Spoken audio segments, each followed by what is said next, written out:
만약에 이 동영상을 지금 보시는 분이 치아가 넘어지거나 다쳐서 통째로 빠졌다면 가까운 편의점에 가서 흰 우유에다가 치아를 넣어가지고 가까운 문연치과로 달려가세요.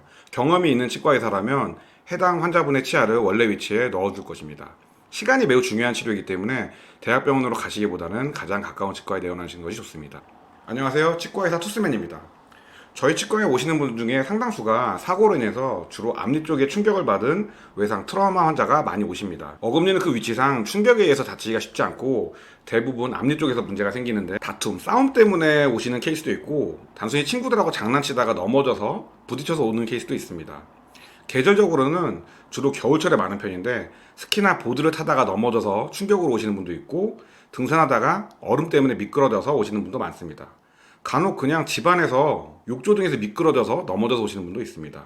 오늘의 주제는 그런 분들에게 드리는 설명입니다.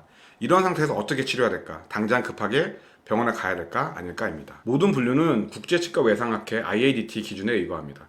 지금 보시는 사진 증례들은 모두 제가 치료한 환자들이기 때문에 해당 사례에 정확히 일치하지는 않을 수도 있습니다. 이 점 양해 부탁드립니다. 먼저 치아 자체가 다친 것보다는 치아의 뼈 그리고 치아가 위치가 달라진 경우부터 소개해드리겠습니다. 가장 먼저 보여드린 증례는 컨쿠전, 진탕이라고 합니다. 진탕이란 말은 들어본 적 별로 없지만 뇌진탕이란 말은 다 들어봤을 겁니다. 뇌진탕에서 뇌가 빠졌다고 생각하시면 편합니다. 충격을 받은 상황을 말합니다. 단순히 충격을 받아서 치아가 좀 예민해져 있는 상태로 시간 지나면 괜찮아집니다. 특별한 손상이 없다는 얘기죠. 치아 자체는 좀 예민해진 상태이기 때문에 정상적으로 씹었을 때에도 통증을 느끼기가 쉽습니다. 치과에서 진탕이라고 확인된다면 해당 치아를 자꾸 손으로 만져보고 두드려보기보다는 그냥 두면 대개는 잘 낫습니다. 물론 환자가 이것이 가장 단순한 진탕인 상태라는 것을 알 수 없기 때문에 반드시 치과에 오셔서 엑스레이 사진 그리고 조명을 터트린 DSLR 카메라 사진으로 해당 치아가 이상이 없는지는 확인을 하셔야 됩니다. 이제 문제 없는 케이스가 아니라 문제 있는 케이스를 보여드리겠습니다. 익스트루전, 정출. 치아가 원래 박혀있는 치조골 뼈에서부터 빠져나와서 약간 치아가 길어져 있는 상황을 말합니다. 원래 본인의 치아 길이를 기억하고 있다면 치아가 원래보다 약간 길어져 있는 것을 알 수 있습니다. 이런 경우는 뼈에는 문제가 없는 상황입니다. 치아를 원래 위치로 되돌려야 되는데 통증이 있기 때문에 대부분 마취를 하고 치아를 치과에서 손으로 밀어 넣어서 원위치 시킨 뒤에 해당 위치에서 더 이상 움직이지 않도록 철사와 레진을 이용해서 고정합니다. 그런 식으로 고정한 사진입니다. 대개는 2주 정도 고정을 시키는데 단단하지 않은 철사를 이용해서 레진으로 치아끼리 연결해서 치아의 움직임이 없도록 합니다. 이런 경우에도 대개 치아에는 통증이 있고 치아가 원래 받던 씹는 힘, 교합력도 버티지 못한 상황이기 때문에 교합에서 오는 충격을 줄이기 위해서 위아래 닿는 앞니를 조금씩 삭제해서 깎아주는 교합 조정을 시행합니다. 만약에 치아의 신경, 치수가 버티지 못하고 괴사, 죽을 것으로 예상되면 신경치료를 해야 되고 이런 경우에는 크라운 치료도 함께 시행하는 경우가 많습니다. 아까 경우와 반대 인트루전, 치아가 원래의 길이보다 짧아지는 걸 말합니다. 보통 정출보다는 이렇게 함입되는 것이 결과가 더 안 좋습니다. 신경치료에 들어간 경우가 훨씬 더 많습니다. 치료는 안으로 말려 들어간 양이 3mm 이하로 크지 않으면 원래 위치로 되돌아가는 현상이 있습니다. 이것을 이용해서 단순히 기다리기도 합니다. 다만 함입된 양이 3mm 이상 경우인 경우에는 교정장치 철사를 이용해서 다시 원래 위치로 서서히 꺼내기도 합니다. 그보다 깊게 7mm 이상으로 원래 위치보다 깊게 박혀 있으면 지금 보시는 발치기구를 이용해 가지고 원래 위치로 서서히 꺼내고 그 후에 레진과 철사를 이용해서 고정시켜 주기도 합니다. 정출해서의 경우보다 신경치료에 들어가는 비율이 훨씬 더 높습니다. 조금 전에 설명드린 함입, 정출 둘 다 치아의 위치가 원래하고 달라져 있는데 이런 경우에 꼭 살펴봐야 될 진단은 치아를 둘러싸고 있는 치조골 자체가 깨진 것입니다. 치조골의 파절, 알베올라 프랙처입니다. 이런 경우에는 특이하게 치아만 움직이는 것이 아니라 치아 주변에 있는 잇몸이 통째로 움직이는 것을 느낄 수 있습니다. 부러진 뼈도 함께 원래 위치로 고정을 시켜야 되고 이 경우에는 고정 기간이 아까 말씀드린 2주보다 훨씬 길게 4주 정도의 경과가 소요됩니다. 이런 경우에는 대부분 종합병원 구강외과로 의뢰합니다. 어벌전, 탈구, 치아가 뿌리째 통째로 빠진 것을 말합니다. 이렇게 통째로 빠진 치아도 원래의 위치로 재위치시켜야 되는데 나이가 어릴수록 치료 결과가 좋습니다. 치아가 통째로 빠지고 난 다음에 최대한 빠른 시간 내에 입 바깥에서 건져드는 시간이 1시간 이내인 경우가 가장 결과가 좋습니다. 사고가 발생하면 최대한 빠른 시간 내에 부근에 있는 편의점에서 차가운 우유 혹은 지금과 같은 생리식염수에 넣어서 오시면 됩니다. 냉장고에 있지 않은 미지근한 생리식염수보다는 차가운 우유가 치아 뿌리 표면에 있는 세포들이 살아있게 하는 데 더 유리합니다. 만약에 부분에 편의점이 없어서 그 모든 것이 여의치 않으면 그냥 치아 뿌리가 건조되지 않도록 입 안에 넣으시는 것도 방법입니다. 다만 절대로 삼키시면 안 됩니다. 삼키면 더 이상 치료를 할 수 없어요. 그리고 치아 뿌리가 뭔가 지저분하게 묻었다고 해도 그것을 세제등을 이용해서 빡빡 닦아서 오시라고는 안 됩니다. 치아 뿌리에 있는 세포들이 손상되기 때문입니다. 세척은 하지 않거나 하더라도 가볍게만 하고 오셔야 됩니다. 그렇게 오시면 치과에 도착했을 때 마취를 하고 적절히 치아 뿌리를 세척한 후에 원 위치에 놓고서 레진과 철사로 고정합니다. 나이가 아까 어릴수록 유리하다고 했죠? 치아 뿌리 끝이 다 길어지지 않은 어린이의 경우에는 치아가 바깥에 있던 시간이 1시간 이내인 경우에는 치아 신경이 죽지 않아서 신경치료 없이 회복되는 경우도 있습니다. 다만 이런 경우를 하더라도 한번 바깥으로 빠졌다가 다시 들어간 치아는 치아의 표면 끝이 치아의 뼈와 들러붙는 유착과 치아 뿌리 끝이 바깥에서부터 서서히 녹아들어가는 웨이브스 현상이 나타날 수 있기 때문에 매년 검진을 받으셔야 됩니다. 지금 보여드린 부분부터는 치아 자체에 손상이 간 것입니다. 에나멜 인프렉션, 범랑질 균열. 대부분 이건 엑스레이 보이지 않습니다. 지금 오른쪽 사진상에서 확대해서 보면은 치아의 가장 바깥쪽 끝에 조금 미세한 균열이 가 있는 게 보이죠? 맨눈으로는 잘 보이지 않고 치아를 건조시키고 밝은 불빛 하에서만 보이는 경우가 많습니다. 대부분 특별한 치료는 필요하지 않습니다. 금강계 너무 보기 싫으면 아주 묽은 레진으로 치료하기도 하는데 그 편이 더 보기 싫게 되기 위해서 저는 그렇게 잘 치료하진 않습니다. 실제 환자분의 사례입니다. 이 상태로 왔을 때 저 금간 부분만 레진이 잘 침투하면 좋겠는데 그렇게 잘 침투가 되지 않고 해당 레진을 붙인 부분이 우둘투사하게 되는 경우가 많습니다. 그렇다고 평평하게 하기 위해서 치아를 금간 부분을 파내고 하기에는 그게 더 치아에 해를 끼치는 것 같아가지고 그냥 두는 게 나을지 치료하는 게 나을지 애매한 경우도 많습니다. 이게 스스로 다친 경우면 상관없는데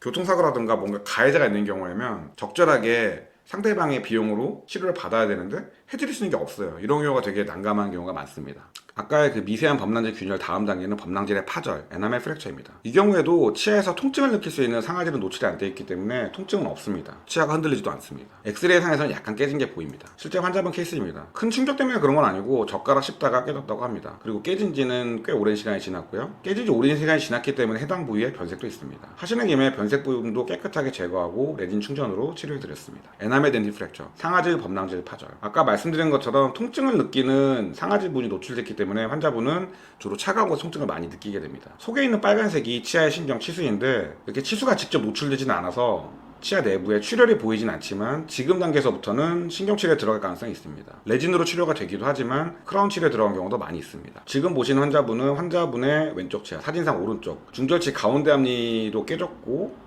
측절치, 작은 앞니도 깨졌는데 작은 앞니는 신경이 이미 노출되어서 신경치료 후에 크라운 치료를 했고 큰 앞니의 경우에는 레진으로 치료를 한 경우입니다. 다만 레진으로 치료할 경우에는 범위가 너무 클 경우 광범위한 수복은 어렵고 위아래 앞니가 어느 정도 떨어져 있지 않고 되게 바짝 닿는 분들이 있는데 이런 분들은 레진으로 치료했을 때 좀 떨어지는 경우가 많습니다. 그래서 다른 환자분인데 파절 이후에 레진으로 떼우는 치료를 계속 반복해서 하시다가 너무 찰나게 잦아서 이제 크라운 치료를 하려고 오셨던 분입니다. 다행히도 이분은 신경치료 없이 크라운 치료만으로 치료가 완료되었습니다. 에나멜 덴틴 펄프 프랙처, 범랑질, 상아질, 그리고 치수까지 드러난 파절입니다. 치료 방법은 아까와 유사한데 이런 경우에는 이렇게 치아에서 신경이 노출돼서 붉게 비쳐 보이는 부분이 있거나 직접적으로 피가 나는 경우에는 신경치료는 필수적입니다. 상아질까지 같이 파절된 경우에는 주의 있게 봐야 되는 부분이 있습니다. 사선으로 깊게 깨진 치아는 신경이 노출돼서 1회 신경치료를 받고 오셨고 반대편 치아 역시 절단면을 보면은 약간 붉은색이 보입니다. 이 경우에도 치수충혈이라는 단계로 신경치료에 들어갈 확률이 대단히 높습니다. 이 경우에 더욱 중요한 것은 플래시를 터뜨리고 찍은 사진에서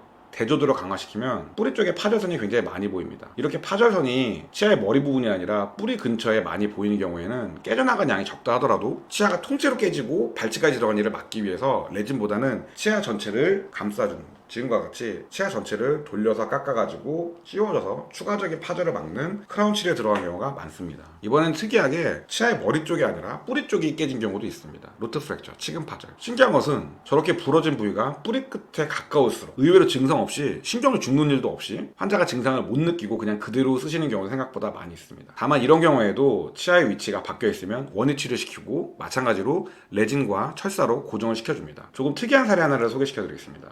별로 문제 없어 보이는 앞니입니다. 하지만 엑스레이를 찍었을 때 이런 식으로 치아 뿌리가 많이 깨져 있고 해당 부위에 염증이 크게 존재하고 있습니다. 신기한 것은 4, 5년 전에 치아가 사고로 부러져서 신경치료하고 크라운 치료를 했는데 해당 기간 상당 기간 동안에 특별한 불편감이 없이 지냈다고 하십니다. 물론 불편감이 생겼기 때문에 저희 치과에 오셨고 그래서 해당 치아는 발치를 하게 되었습니다. 이렇게 뿌리 끝이 부러졌다 하더라도 당장 발치에 들어가는 것은 아니고 환자의 증상 통증, 방사선 사진에서 염증의 진행률을 매년 체크해서 생각보다 오랜 기간 동안 사용할 수도 있습니다. 두 장의 사진 함께 보여드립니다. 치관 치금 파절, 가장 안 좋은 경우죠. 크라운 루트 프랙처, 부러지면서 치아의 신경, 시수에 노출이 있는 파절과 그렇지 않은 파절 두 가지로 나뉘는데, 실제로 신경이 노출되었느냐 안 되었느냐 보다는 치료 결과에 영향을 주는 것은 얼마나 깊게, 얼마나 뿌리 쪽으로 가까이 부러졌냐입니다. 잇몸 하방으로 얕게 부러져 있으면 발치를 안 하고 치료가 되는 경우가 많고, 잇몸뼈 하방까지 깊게 파절이 있으면 원칙적으로는 해당 부러진 부위가 잇몸 바깥으로 드러날 때까지 뼈하고 잇몸을 함께 삭제해줘야 됩니다.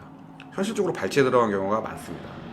치수 노출이 없다 하더라도 통증이 생기는 경우가 많아서 대부분 신경치료에 들어가지만, 예외적으로 신경치료 안 들어가는 케이스도 종종 존재합니다. 환자분은 나이가 많을 때 그러는데요. 이 환자분은 꽤 잇몸 하반까지 치아가 파절되었지만 나이가 많은 환자분들은 치아의 신경이 굉장히 작게 쪼그라들어 있습니다. 그래서 파절 이후에도 큰 통증이 없었기 때문에 저 파절편을 제거하고 해당 부위는 지혈시킨 뒤에 잇몸을 도려내고 저렇게 부러져 나간 부분만큼 레진 코어로 치아를 보강시켜주고 그 이후에 크라운 치료로 마무리할 수 있었습니다. 말씀드린 것처럼 치료 결과에서 중요한 것은 뿌리가 잇몸 아래 어디까지 부러져 있냐는 건데, 잇몸 살 하방이 아니라 잇몸 뼈 하방까지 부러진 경우에는 잇몸 뼈까지 잘라내는 골삭쇠 수술이 들어간 경우가 많고, 그런 경우에는 치아의 뿌리를 잡아주는 뼈의 손상이 가서 치아가 흔들리게 되고, 잇몸 살과 잇몸 뼈를 잘라냈기 때문에 잇몸이 많이 내려가면 심리적으로 매우 보기 흉하기 때문에, 그렇기 때문이라도 발치를 하고 임플란트에 들어가는 경우가 많이 있습니다. 마지막 케이스입니다. 지금 보시는 케이스에서 두 개의 치아, 환자의 좌측 대문 앞니 그리고 송곳니가 부러졌는데, 둘 중에 한 치아는 발치하고 임플란트 치료로 마무리했고, 다른 한 치아는 발치 없이 신경치료와